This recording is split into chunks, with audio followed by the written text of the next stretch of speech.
What's up, everybody? I hope you're having an amazing day. So today on this client, we are going to do a number 2 on the side with a high taper, cutting some hair off the top.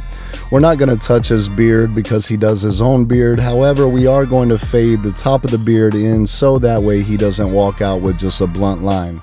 So we're going to be using the new Babyliss Pro Low Pro clipper and trimmer today, just to show you how they work. I really enjoy these clippers. They're a great addition to what I have already.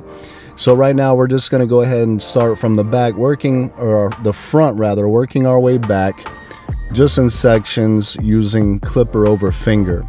Some people think that this, isn't the most professional way to get things done. However, a few years back I broke my hand and it's just necessary for me. I can use shears, however it hurts like crazy, so I try to alleviate the pain by using this technique.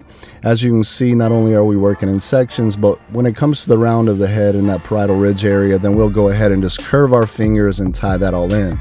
Now, because we're doing a number 2 on the side, I want to prep that first by doing a number 3 right in the parietal ridge area, and I'm just floating into the top, blending the top in to the sides with that number 3. Then I'll come back in with the number 2 once we've gone all the way around the head with the number 3, and cleaning up that area, just kind of setting that foundation. Then I'll blend in with the number 2 into the number 3 that we're doing right now.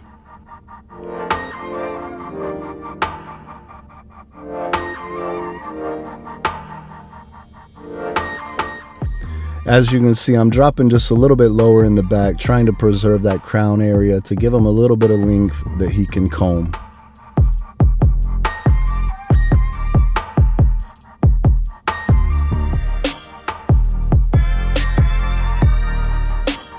Now we're going to go ahead and start with our number 2. And with the number 3 and the number 2, I didn't open it up. I just went straight in closed, with the blade fully closed. I feel like it just gives it a cleaner cut. Some people may want to start with it open to kind of feather it a little bit more. However, I just went ahead and went in with the number 2 closed.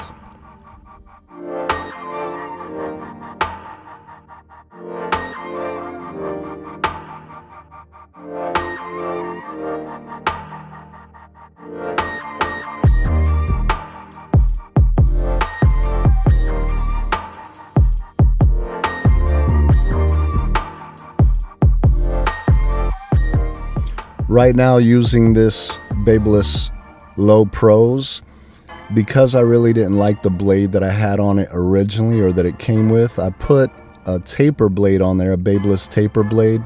However, I ended up taking that off and putting another Babyliss blade on there, but I just didn't have access to that other blade at the moment, so I just threw the gold blade on, and it cut really well with that as well. However, I really like the new blade that I have on. So once we get everything situated with this number 2, and I'm using the Babyliss guards on this, it will take the Wall Senior guards, and more than likely I'll just use the Wall Premium guards, simply because I already have them on my station, so I might as well use them.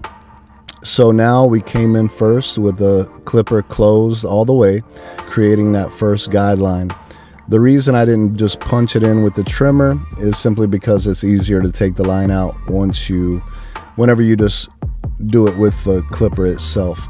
Now I'll open up the clipper all the way, and we're going to make that second guideline. Because we're doing just a taper, I don't want to make my sections as big as what I would do with a fade, so we're probably sticking around a ½ an inch on our sections. So we did closed, fully open. Now I'm just going in halfway to tie in the fully closed to the fully open.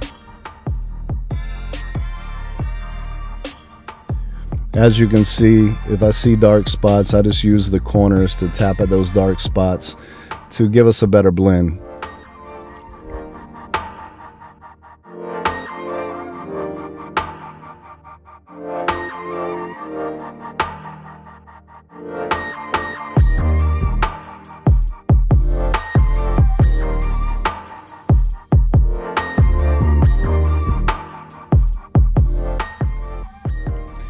All right, so now I'm going to jump in with the 1.5 guard, and I'm going to have that fully closed.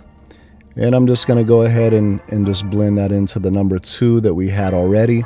As you can see, his hair, like most people's hair, is really patchy in the sense that you have clumps of dense hair together, and then you have, you know, like clumps of skin.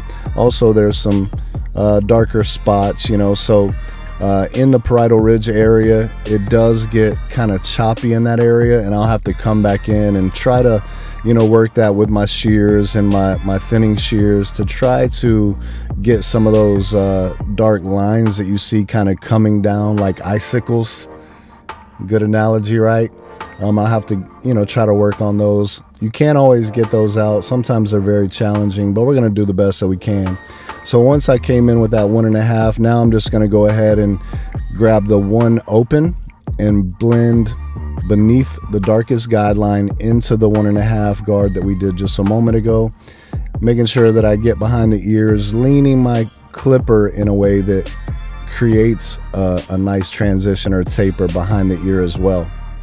So I'll start out with it open, and then I'll just go with it closed, knocking out that dark line. Now, we may not get that line out all the way with the 1 closed. However, we can always come back in with a 0 guard or a half guard or 1/16 guard, whatever you want to call it.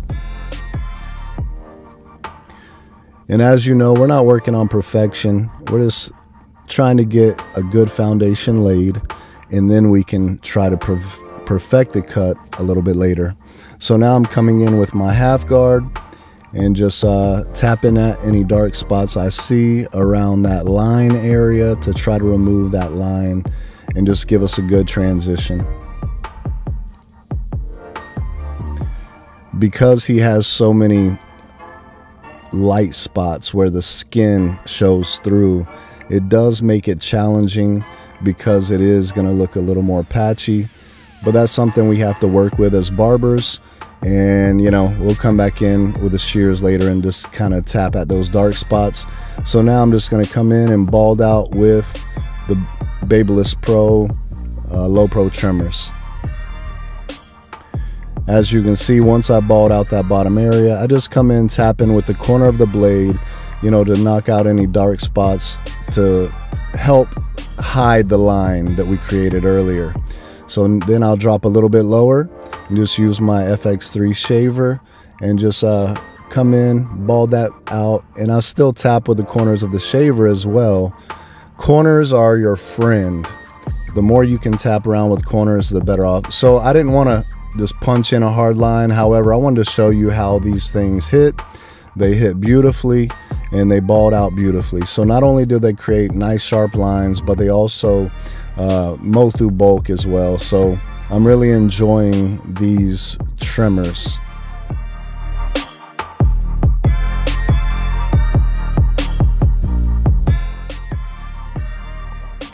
All right, once we bald out with the trimmer, then we'll come in and really clean it up with that shaver.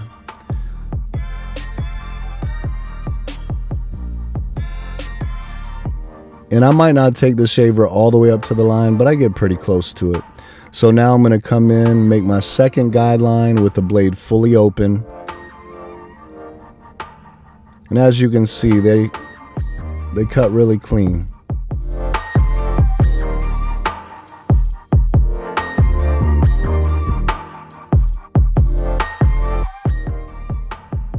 All right, so now I'm going to close it halfway. And then I'm going to work below the darkest guideline, or excuse me, the first guideline. And I'm just going to go ahead and work up halfway between the first guideline and the second guideline, just tapping, using my corners and trying to blend that in a little bit better. And then I'll close it up all the way, trying to knock out that first guideline. And I may have to come in with my trimmers, being we created the line with the trimmers. Whatever you put the line in with, as you know, you can take the line out with the same tool. So once we close it up, we're just dropping below that first guideline, just tapping into it, doing our best to just blend it all in. Take into consideration when you have those little patches in the hair that if you use the corner just to tap at dark spots, it gives a better illusion of a cleaner blend. So now I'm going to skip the 0 guard, which I usually do. I like to use the half guards later in the process.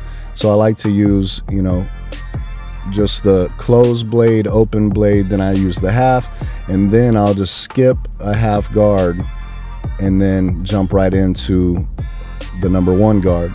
So I have it fully open, just flicking towards that number 2 that we originally started with, and then I'll close it all the way, dropping below the darkest guideline and just flicking into that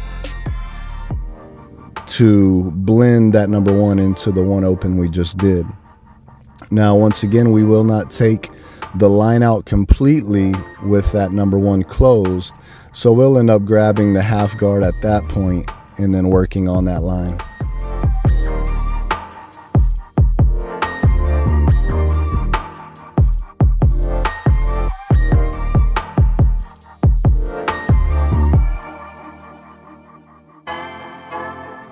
So with the half guards, I like to always use the half guards halfway open for the most part. So if I have a half guard on, I'll use it halfway open. If I have a 1.5 guard, I use it halfway open for the most part.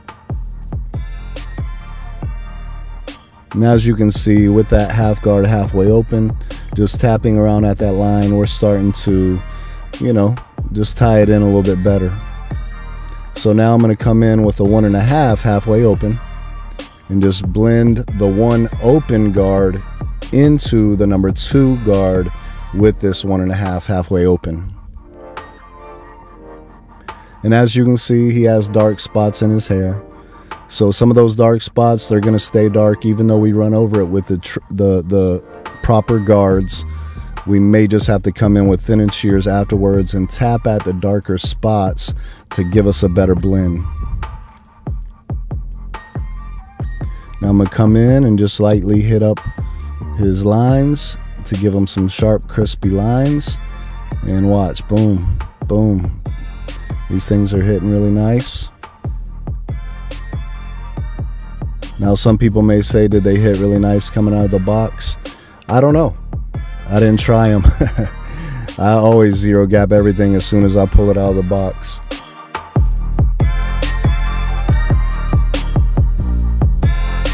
Alright, so once we cleaned up around the ears and on the neckline and, you know, in the front line there, we'll do that on both sides. And then I'll come in and add some color enhancement just to sharpen up those lines. Now I'm going to use some clipper over comb. The comb that I'm using is the JRL comb, and I love this comb. It is my favorite comb out of all the combs that I have for doing clipper over comb type work. Anytime I need a big comb, that's what I use. So now I'm coming in with my YS part comb, and I'm just coming in with those thinning shears. And like I said, I'm gonna use my thinning shears now to thin out any dark spots that I see or those lines that are coming down from the top. Now I have to be careful whenever you're using this that you don't overdo it, because what these thinning shears do is they thin out dark spots, right? They thin the hair out. If you keep cutting and cutting, then you're going to end up making bald spots. So we're gonna tap at those dark spots, look at it. If it's still a little darker than I want, I'll tap at it a little bit more and then keep it moving. So my fear is with the hairs that are coming down from the top that are giving those dark icicle illusions or the patchy illusions towards the top, my fear is if I keep on thinning that out, we're going to end up creating, you know, lighter patches, which I don't want to do. Now in that dark spot that is usually right over the ear, sometimes I'll go ahead and skip the thinning shear if that doesn't work, and I'll just go ahead and grab a shorter guard and I'll just tap in that dip area that creates that shadow or that illusion to try to lighten that up, that gives it a better flow all the way around. Now I'm just kind of point cutting the front because he likes more of that textured front. come in with the razor, clean it up. As you can see, like I said, I didn't do the beard, but I did taper it in for him, and he doesn't ask for it, but I don't want him walking out with just a blunt line. Now I come in at the end and start doing my detail work.